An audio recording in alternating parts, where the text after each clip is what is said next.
This lesson will review the law of cosines and how it can be used to solve a triangle that has no right angle in it. In the classroom, I will discuss when to use the law of cosines on the ACT college entrance exam. Okay, now let's talk about law of cosines. First of all, you have to understand what situation you're giving. First, the triangle is not a right triangle. You have no right angles in it. Second, to be able to use law of cosines, you have to be given two sides with an angle in between them, or what a lot of people like to say, the included angle. I like to say two sides with an angle in between them. So let me draw a triangle. Vertices ABC. Sides opposite, like side opposite angle A, we're going to call lowercase a. Side opposite angle B, lowercase b, and same thing with C. And here's the relationships using law of cosines. A squared equals B squared plus C squared minus 2BC cosine of angle A. Notice if you have A squared, the side opposite, you're going to have cosine of angle A. The other two sides here, B and C, are squared first, and then it's minus 2 times the product of B and C. I'm just trying to give you a way to try and memorize them without really having to memorize them. I don't know if that makes sense or not. Say if we had B squared now. The other two sides left would have to be A and C. So you're going to have A squared and C squared.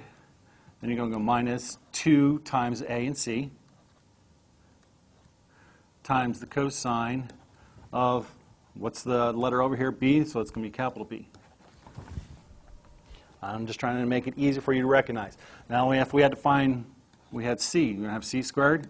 What's the other two side lengths? Well, that's A and B. So we're going to have A squared plus B squared minus 2 times the A and B, so 2AB, cosine of what angle we have? Well, on the left side we had C. It's angle opposite. It was angle C. Those are the three formulas you're going to need to know for law of cosines.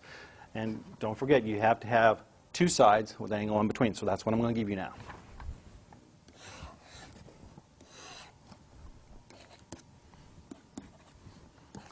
I'm going to give you two side lengths. I'm going to give you, this is 20. I'm going to give you this guy over here. BC is 30.6. And I'm going to give you the angle B is 100 degrees.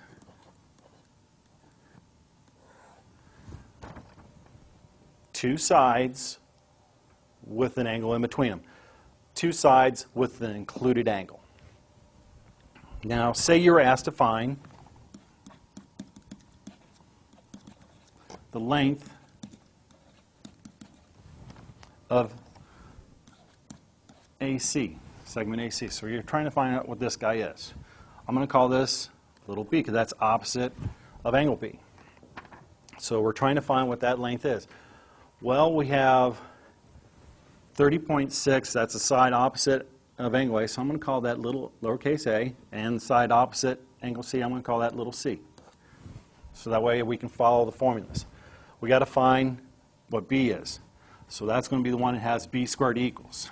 So I'm going to write that one down. B squared is equal to A squared plus C squared minus 2AC cosine of angle B. Now let's plug and chug. Let's plug numbers in and do the math. So you're going to get B squared is equal to, A is what? 30.6 squared.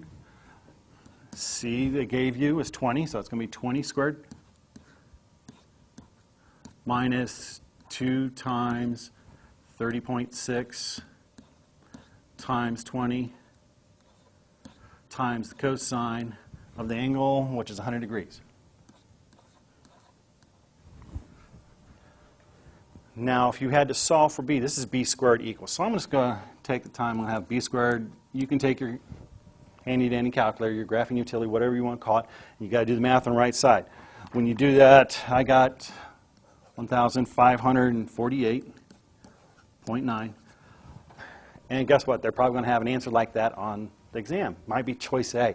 Yeah, oh, I got b squared. You go, no, that's b squared. You need what b is, so don't forget to take the square root of both sides. I just put a big square root of both sides, so that's going to be b equals. When you take the square root of that number, you're going to get 39.4. That's one way they could do it on the ACT. They could just simply give you what would be the right setup to solve for b. They could just ask you to get b squared equals that when we plugged in all the numbers, and you didn't even have to calculate for b. So just depends on what they ask you, what you got to do. What if you had the lengths of all the sides and had to find angle b? So here's what I'm saying. I'm going to use the same triangle I just gave you. And you had 20 here. For side opposite C, you had 30.6 for the side opposite angle A, and the length of B, we kind of figured out was 39.4. Say you're given all three lengths, and you were asked to find the measure of angle B. Okay, well, we're going to take the situation where if you want to find here, this is what you're trying to find. So you're going to have to use the formula that has cosine of b in it.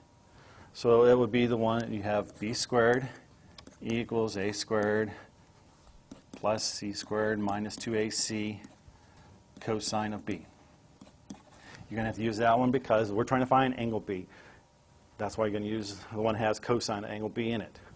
You would plug your numbers in. Do you have, let's see, b is the 39.4. A, again, is a 30.6, and the C is 20. So let's plug those numbers in. So you're going to get 39.4 squared equals 30.6 squared plus 20 squared minus 2 times 30.6 times 20 times cosine of b. When you solve for cosine of b, you're going to get 39.4 squared minus 30.6 squared minus 20 squared, all divided by negative 2 times 30.6 times 20. Now you can do your math with the calculator. You're going to have to, so you're going to get cosine of b equals. Now when you do the math, I got negative 0.176. To find angle b, now they might have that as an answer, but that's not a degree measure. You're going to have to take cosine inverse of both sides. So you're going to get the measure of angle b would be cosine inverse of negative 0.176. And your calculator should tell you that measure is 100 degrees. So you can use law of cosines to find an angle measure.